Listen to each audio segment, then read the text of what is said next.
Hey everyone, welcome back to the podcast, your cozy little place to practice real English through real conversations. I'm Anna. And I'm Jake, and today we're going back to grammar, but honestly, one of the most useful kinds, because we're talking about three small words that show up constantly in daily English: can, could, and may. Yes, these three words all connect to ability, permission, and possibility, but each one has its own personality, its own level of politeness, and its own specific uses. Exactly, and honestly, a lot of learners use can for absolutely everything, which mostly works in casual conversation, but today we're going to sharpen that up so you can choose the right word naturally depending on the situation. Today we're going to cover ability, permission, possibility, politeness levels, and even some fun expressions built around these words, all with real vocabulary and role-play conversations. Stick around until the end for our full practice conversation where we bring everything together naturally. Let's get into it. Let's start with our favorite game, giving these words personalities. Anna, if can, could, and may were people, who would they be? Okay, I love this game. Can is the confident, direct friend. Straightforward, casual, gets right to the point. I can help you with that. Perfect description. And could? Could is the polite, gentle version of can. Softer, a little more careful, often used to ask nicely or to talk about the past. Could you help me with that? Great. And may? May is the formal, well-mannered one, a little more proper, often used in professional or polite situations, and sometimes even a bit old-fashioned sounding in casual speech. May I help you with that? Beautiful summary. So we have can, the confident, direct one, could, the gentle, polite one, and may, the formal, proper one. Let's explore each one deeply now, starting with can. Let's start with can. Honestly, probably the most commonly used of the three. The first big use of can is ability, describing what someone is capable of doing. Right. I can swim. She can speak 3 languages. We can finish this by Friday. All describing genuine ability or capability. Let's practice this. Jake, tell me about something you can do well. Sure. I can cook a really good pasta dish. It's honestly one of my only reliable recipes. That's such a solid skill to have. Let's talk about the second big use of can, permission, especially in casual, everyday situations. Can I borrow your pen? You can leave early today if you'd like. Right, and this is such common everyday English, especially between friends, family, or casual coworkers. Let's practice this. Anna, ask me for permission to do something using can. Sure. Can I use your charger for a minute? Mine's completely dead. Of course, go ahead. Perfect natural example. Let's talk about the third big use of can, possibility, especially general or factual possibility. It can get really cold here in winter. Traffic can be brutal during rush hour. Notice this use is a little different from ability. It's describing something that's generally true or possible, not about a specific person's skill. Let's practice this. Jake, describe a general possibility using can. Sure, I'll take this one. Honestly, this new job opportunity could really change things for me, though I won't know for sure until I hear back from them. That's such a genuine, natural example. Let's do a quick role play using could in all three ways together. Imagine two friends planning a weekend trip. Could we maybe leave a little earlier on Saturday? Traffic could be pretty bad if we wait too long. That works for me. When I was a teenager, I could pack for a trip in like 10 minutes, so I'm definitely ready early these days too. I wish I still had that skill. Could you also double-check the weather before we go? It could rain, and I'd rather be prepared. Of course, I'll check tonight. Perfect example, listeners. Notice how naturally could moved through polite request, past ability, and possibility all within one casual, friendly conversation. Now let's move to may, the most formal of the three, and honestly, the one used a little less often in casual daily conversation, but still really important to know well. Right. The first big use of may is formal permission, often used in professional, official, or especially polite situations. May I come in? You may leave once you finish the exam. Let's practice this. Jake, ask for permission formally using may. Sure. May I ask you a question about the contract before we sign it? Of course, go right ahead. Notice how that immediately sounds a little more formal and proper than can I ask would. Let's talk about the second big use of may, possibility, quite similar to could, but often slightly more formal in tone. The meeting may be rescheduled due to the weather. She may not be able to attend, we're not sure yet. Right, and this use is honestly really common in formal writing, news reports, and professional emails, even more in casual spoken conversation. Let's practice this. Anna, describe a formal possibility using may. Sure, I'll take this one. The company may announce some new changes next quarter, though nothing has been confirmed publicly yet. That's such a natural professional example. Let's talk about one more use of may, a lovely, slightly old-fashioned one, expressing wishes or hopes, especially in formal or ceremonial language. May you have a wonderful year ahead. May all your dreams come true. Beautiful, poetic use. And honestly, you'll hear this in speeches, toasts, and greeting cards quite often, even though it's not common in everyday casual talk. Let's do a quick role play using may in a formal workplace setting. Imagine an employee speaking with a manager. May I step out for a few minutes? I have a quick call I need to take. Of course, go ahead. Just a heads up, the schedule may change slightly this afternoon, so keep an eye on your email. Understood. Thank you for letting me know. Perfect example, listeners. Notice the noticeably more formal, professional tone throughout, exactly where may genuinely shines. Now let's put all three side by side, using the exact same situation to really show how the tone and meaning shifts depending on which word we choose. Great idea. Let's imagine the situation is asking to leave a meeting early. First, with can. Can I leave early? What's the tone here, Anna? This feels casual, direct, appropriate for a relaxed workplace or a close relationship with the listener. Now with could. Could I leave early? What shifts? This feels a little more polite and gentle, appropriate for most everyday professional situations, still comfortable but a touch softer. And finally, with may. May I leave early? What's different now?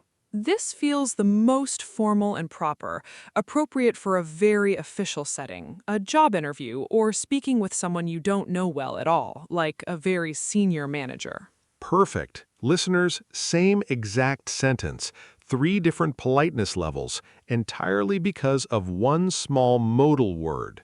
Let's do one more comparison, this time with possibility, using the situation of weather.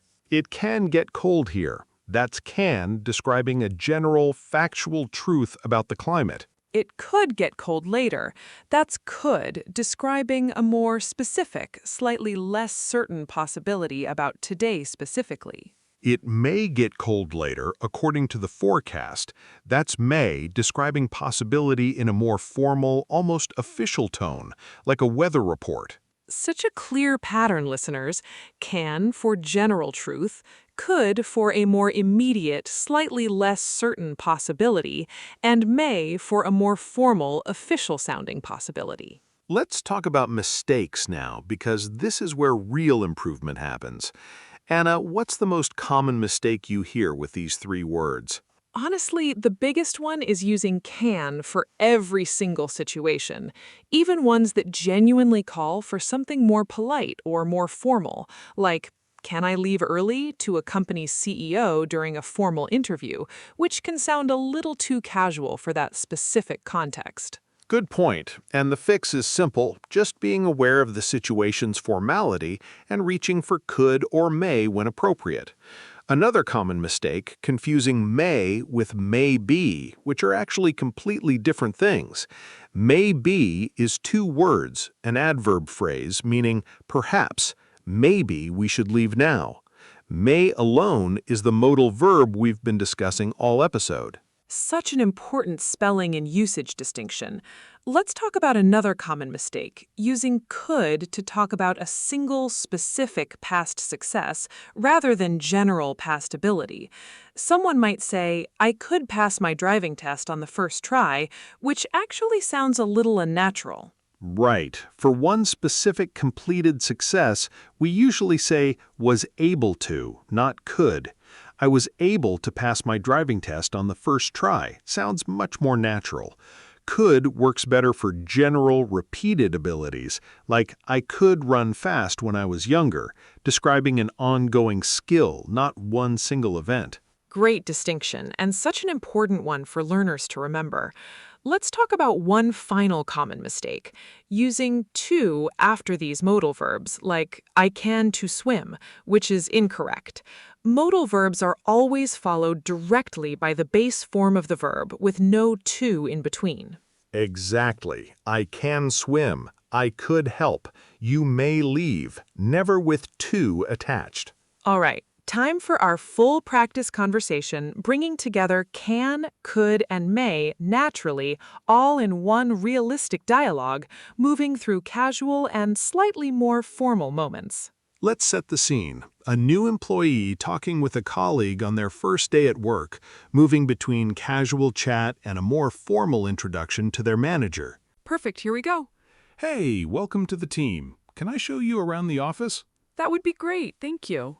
So this is the kitchen. You can grab coffee or tea anytime. Could you let me know if you have any dietary restrictions? We usually order lunch together on Fridays. Sure, I'll let you know. This all looks great so far. Perfect. Oh, and here's your desk. It can get a little chilly near this window, so you might want to keep a sweater handy. Good to know. Thank you for the tip. Of course. Now let's head over and meet the manager. May I introduce you to Sarah, our team lead? Of course, I'd love to meet her. Sarah, this is our new team member. She'll be joining the marketing group. It's wonderful to meet you, Sarah. May I ask what my main responsibilities will be during my first week? Of course, you'll mostly be shadowing the team and getting familiar with our current projects. If you ever have questions, you can always come find me directly. Thank you so much. I really appreciate that. Okay, listeners, did you catch all three words working naturally together? Can I show you around? Casual permission. Could you let me know? Polite request. It can get a little chilly. General possibility. May I introduce you? Formal permission. May I ask? Formal, polite question. You can always come find me. Casual reassurance. Notice how the tone shifted naturally, too. More casual with a peer, more formal when meeting the manager for the first time, exactly matching real-life social expectations. See how naturally can, could, and may work together across one realistic everyday situation? That's exactly the goal for today. Let's go through a quick reference list of useful phrases organized by situation, since this can be really handy for listeners to remember. Great idea. For casual ability and permission, I can help with that. Can I ask you something? For polite requests, could you pass me that? Could I get a coffee, please? For present or future possibility, it could rain later. This could really work. For past general ability, I could swim really well as a kid. She could speak French fluently. For formal permission, may I come in? May I ask a question? And for formal possibility or wishes, the event may be postponed. May you have a wonderful trip. That's such a useful toolkit, listeners. Save this list or come back and re-listen to this section a few times until these phrases start feeling automatic. Let's do a fun role-play marathon. 5 quick scenarios so you can hear these 3 words used again and again in different contexts. I love this idea. Let's go fast. Scene 1. Asking a friend for a favor. Can you watch my dog this weekend? I have a work trip. Of course, I can definitely do that. No problem at all. Scene 2. A polite request at a restaurant. Could we get a table by the window if one's available? Of course, right this way. Scene 3. A formal request in a job interview. May I ask what a typical day looks like in this role? Of course, great question. Let me walk you through it. Scene 4. Describing a general possibility. This area can get really busy during tourist season, just so you know. Good to know. Thanks for the heads up. Scene 5. Describing a specific, less certain possibility. The flight could be delayed because of the storm. We'll have to wait and see. Perfect marathon. 5 completely different everyday situations, and every single use of can, could, and may showed up naturally across them.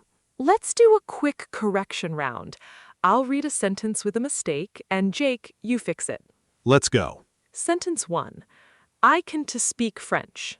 No to after modal verbs. It should be I can speak French. Correct. Sentence 2. May I to ask a question? Same mistake. No to needed. It should be may I ask a question. Perfect. Sentence 3. I could passed my exam last year on the first try. For one specific completed success, we use was able to, not could. It should be I was able to pass my exam last year on the first try. Great catch. Sentence 4. Maybe you help me with this. Maybe is an adverb and doesn't work grammatically this way in a question. It should be could you help me with this? Or may be should actually be the modal verb may here if formal permission is intended. But for a request, could fits best. Excellent, nuanced fix. Sentence 5. When I was young, I can climb trees really fast. For past ability, we need could, not can. It should be when I was young, I could climb trees really fast. Great job catching all of these, Jake, and great job to listeners who caught them too. Let's answer a couple of common questions before we wrap up. Jake, what's something learners often ask about these 3 words? A big one is it rude to use can instead of could or may when asking for something? Great question. And honestly, can isn't rude at all, especially in casual settings, but in more formal situations like speaking with a stranger, a boss, or in a professional email, could or may tend to sound more polished and appropriately polite. That's such a helpful, practical answer. Another common question, what's the real difference between could and may for possibility? They seem so similar.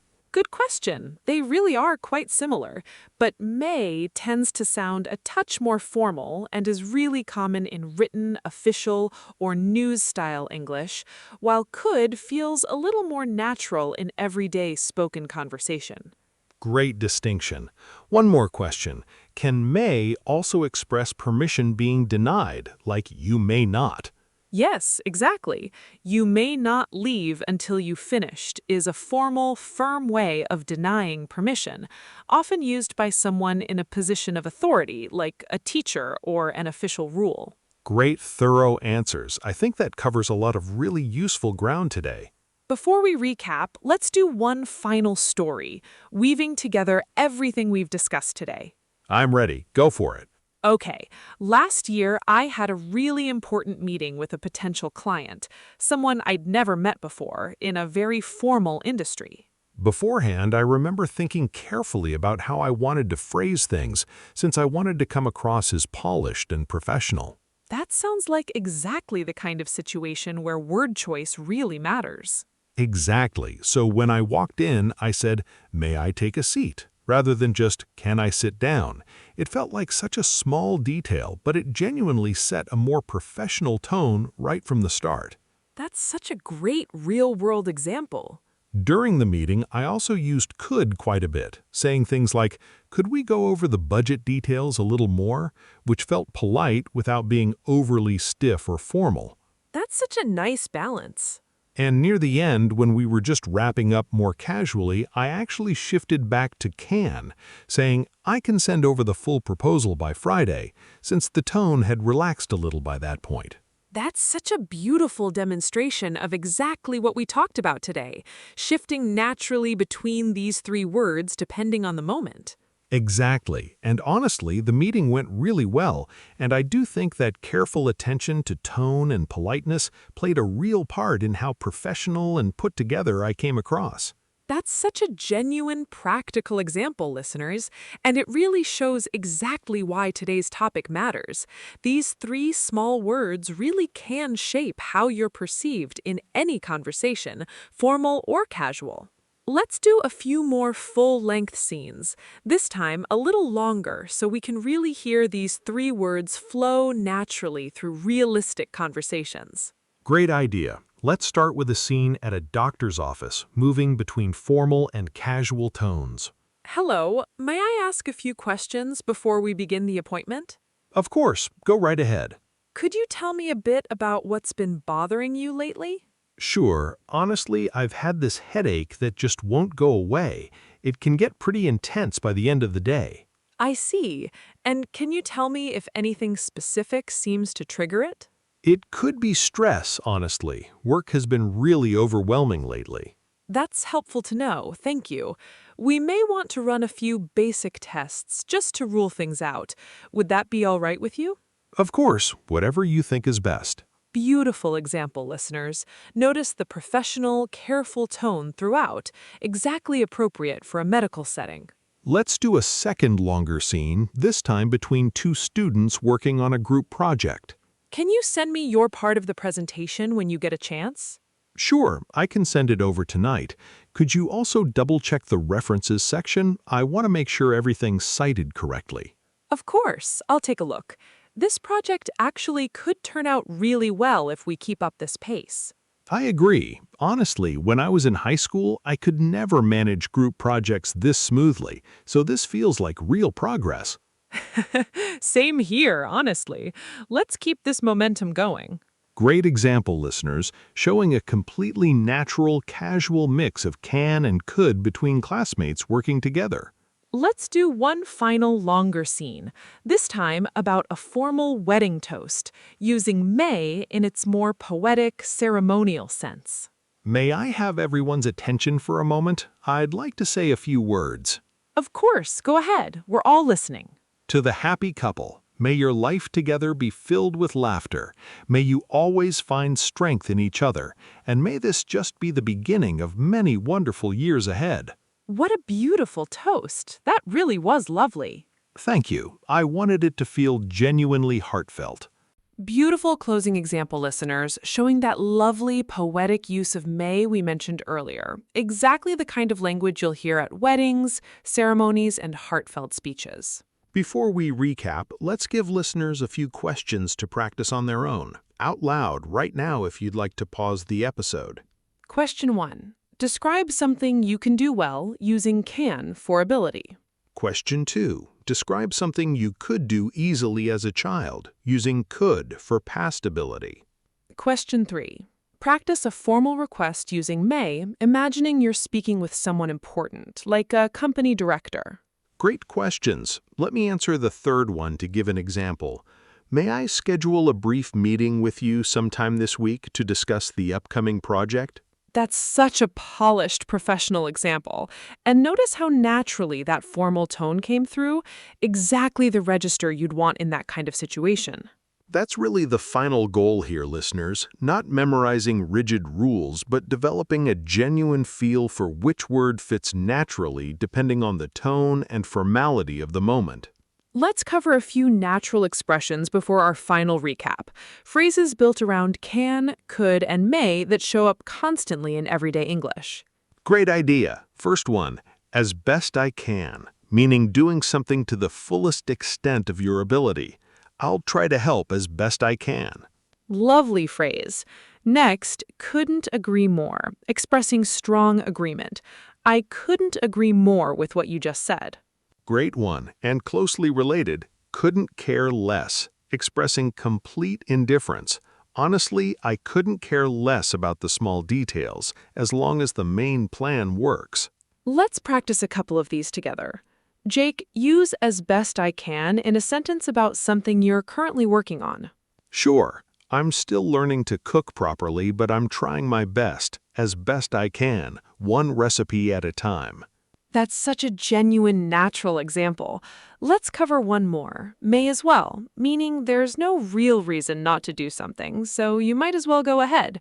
We are already here, we may as well stay for the whole event. Great phrase, casual and really common in everyday speech. Let's do a final quick role play using a few of these expressions naturally. Honestly, since we're already downtown, we may as well grab lunch before heading back. I couldn't agree more. I'm starving anyway. Perfect. Let's find somewhere good then. I'll help pick as best I can, even though I don't know this area very well. Perfect natural use of several expressions together, listeners. Exactly the kind of vocabulary that makes your English sound more fluent and natural in everyday conversation. Before our final recap, let's spend some time on the negative forms of these three words, since they each carry their own specific tone and use too. Great idea. Let's start with can't, used for inability, refused permission, or strong disbelief. I can't swim. You can't park here. I can't believe that actually happened. Right, and that last one, I can't believe it, is honestly such a common, natural expression of surprise in everyday English. Let's practice this. Anna, use can't to express disbelief about something surprising. Sure, I'll take this one. I can't believe how fast this year has gone by already. It feels like it just started. Such a relatable example. Let's talk about couldn't, used for past inability or for a polite hypothetical refusal. I couldn't finish the marathon last year. My knee was really bothering me. I couldn't possibly ask you to do that. It's too much. Right, and that second example shows a really polite, humble way of declining something, even while acknowledging the kind offer. Let's practice this.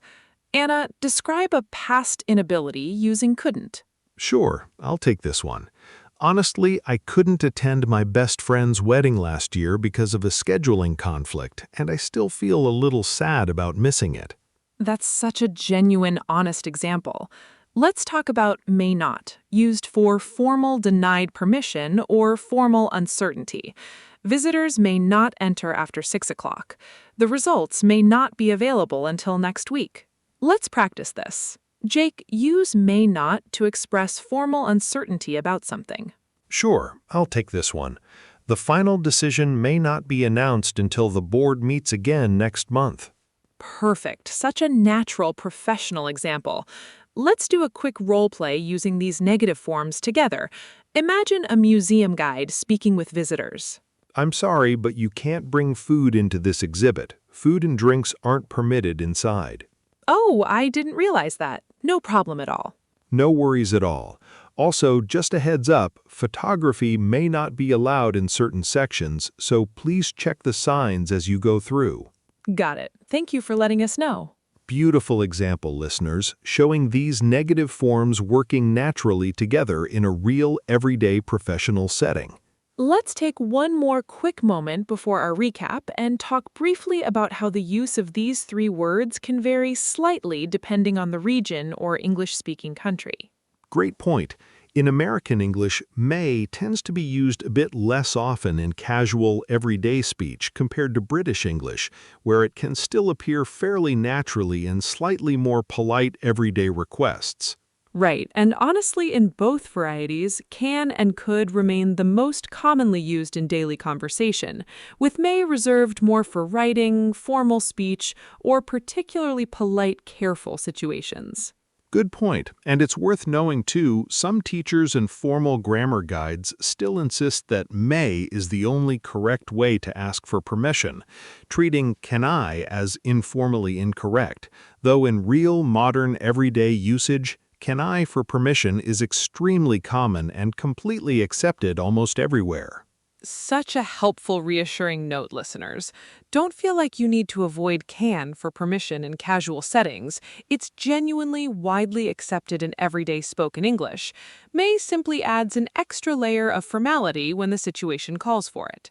Let's do a few more quick scenes before our recap, focusing specifically on negative forms and shifting formality, since these details really do matter in real conversation. Great idea. Let's start with a scene about declining an invitation politely. I couldn't make it to the party last weekend. I'm really sorry I missed it. No worries at all. We missed you, though, honestly. I felt bad. I couldn't get out of a family commitment that came up last minute. Completely understandable. Family always comes first. Let's do a second scene about a library with formal rules. Excuse me, may I ask how long I can keep this book checked out? Of course, you may keep it for up to 3 weeks, though it can't be renewed if someone else has requested it. Got it. Thank you for explaining that. Let's do one final scene about a teenager asking a parent for permission. Can I stay out a little later tonight? Everyone's staying until 10. I could probably say yes, but I'd like you to text me when you're heading home, okay? Of course, I definitely can do that. Perfect. 3 more natural scenes, listeners, showing negative forms and formalities shifting smoothly and naturally across completely different everyday situations. All right, let's recap everything from today's episode.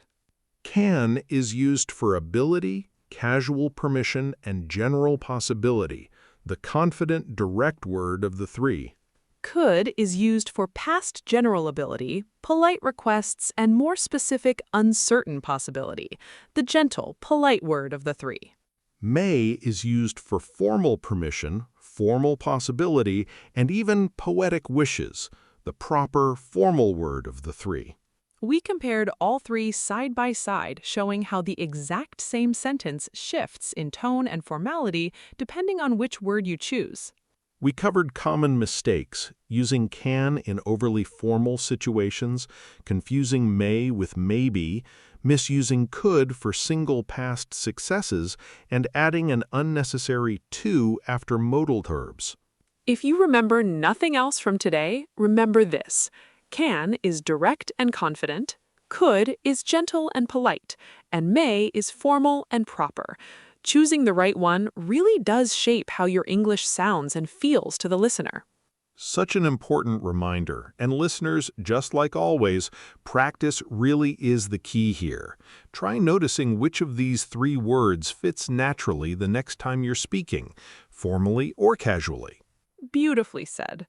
All right, everyone, that's it for today's episode. Thank you so much for spending this time with us practicing your English. We'll see you next time right here for more easy English conversation practice. Take care and keep speaking. Bye, everyone.